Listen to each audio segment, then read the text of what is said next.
tous et d'abord bonne année à tout le monde. On va démarrer cette nouvelle année donc par une nouvelle vidéo et par un peu de théorie en fait. On va s'intéresser à quelque chose qui a pesé sur la saison dernière en football et notamment dans le succès des clubs allemands en Ligue des Champions. Donc le Borussia Dortmund et le Bayern Munich évidemment. C'est l'adoption en fait de la relance à 3, c'est-à-dire, vous savez, vous avez vos deux défenseurs centraux et vous avez un des milieux défensifs qui décroche entre les deux défenseurs centraux pour assurer le travail de relance et de première passe. Normalement, la relance à 3, elle est faite surtout pour les équipes qui jouent avec des milieux reculés, c'est-à-dire un milieu défensif, Busquets, Thiago Motta, Pirlo parfois, même si Pirlo préfère rester devant ses défenseurs centraux en général. Bref, vous voyez le topo, vous savez comment ça marche depuis très longtemps maintenant. Vous avez le système de base en 4-3-3 qui est comme ceci, et vous avez vos latéraux qui montent, vos défenseurs qui s'écartent, et le milieu de terrain qui décroche entre les deux. Voilà, donc ça c'est la relance classique en 4-3-3. L'avantage c'est que on conserve vraiment un axe, on conserve deux joueurs dans l'axe, ce qui est un minimum, et qui permet notamment d'envoyer des ballons devant et d'utiliser ces deux joueurs dans l'axe pour aller on va rester poli quand même en 2014, pour aller mettre la pression sur les deuxièmes ballons. Rappelez-vous de France-Ukraine, le match retour, si les Français ont bouffé les Ukrainiens, c'est parce qu'il y avait Cabaye en bas qui décrochait, qui pouvait envoyer des longs ballons, et surtout devant, on n'hésitait pas à jouer long sur Benzema qui était soutenu par Valbuena, et Pogba et Matuidi arrivaient derrière et allaient jouer de leur impact athlétique pour s'imposer sur les seconds ballons et vraiment mettre la pression dans le camp ukrainien. Donc ça, c'est le 4-3-3, le classique, et maintenant on va voir comment ça se passe en 4-2-3-1. Vous allez voir que tout est une question en fait de distribution. Et si là on envoie les ballons dans l'axe pour conserver un équilibre, essayez d'imaginer ce qui va se passer en 4-2-3. On ne va pas les envoyer dans l'axe, on va les envoyer ailleurs. Donc, nous voilà dans le vif du sujet. On est passé du 4-3-3 qu'on a vu tout à l'heure au 4-2-3-1. Voilà. Donc on va simplement faire l'articulation offensive. Alors normalement, vous savez que quand vous avez un 4-2-3-1, jusqu'ici la relance classique, c'est-à-dire la manière dont l'équipe s'organise quand le ballon repart du gardien de but, en général, on a les deux défenseurs centraux qui restent en place et vous avez les latéraux qui montent au niveau des milieux de terrain. Donc vous avez une relance avec un 2, 4, 3 et un devant. Au lieu de ce 2, 4, 3, 1 à la relance, on avait Schweinsteiger qui décrochait entre les deux défenseurs centraux, qui étaient Dante et Boateng déjà la saison dernière. Donc on allonge ceci. On avait Javi Martinez, le 8, qui restait 8. Et on avait les latéraux qui restaient comme ceci. Donc on avait 3, 3, 3, 1 à la relance.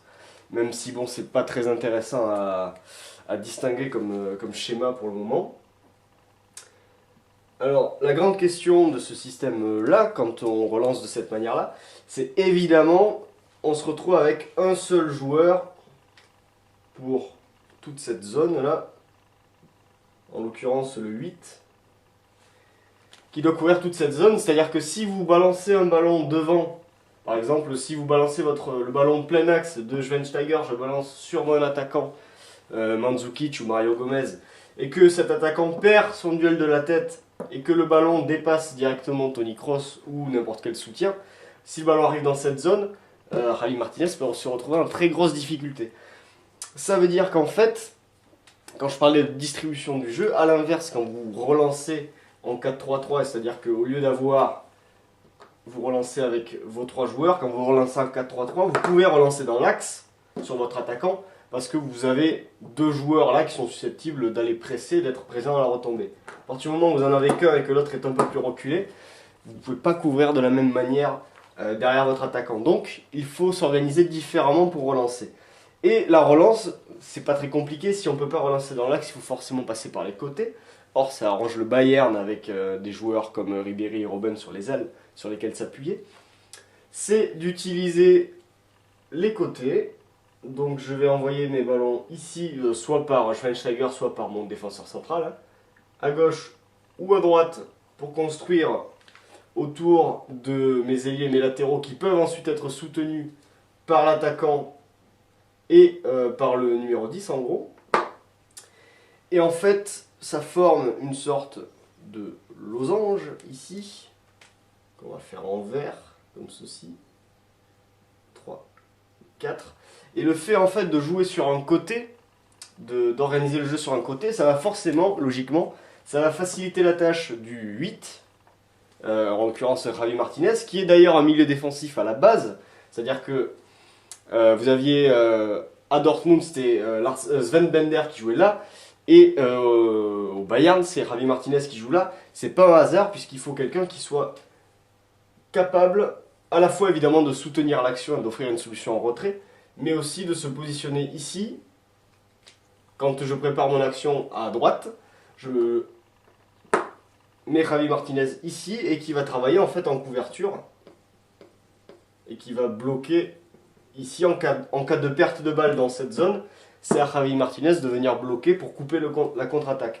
À partir du moment où le ballon est dégagé, d'un côté ou de l'autre, on va continuer en imaginant que le ballon est dégagé de ce côté. Ensuite, l'équipe se déploie offensivement. Vous avez les deux centraux qui vont avancer. Et vous avez Schweinsteiger qui va revenir au milieu de terrain et qui va offrir une autre solution derrière en couverture. Donc vous retrouvez votre 2 ensuite.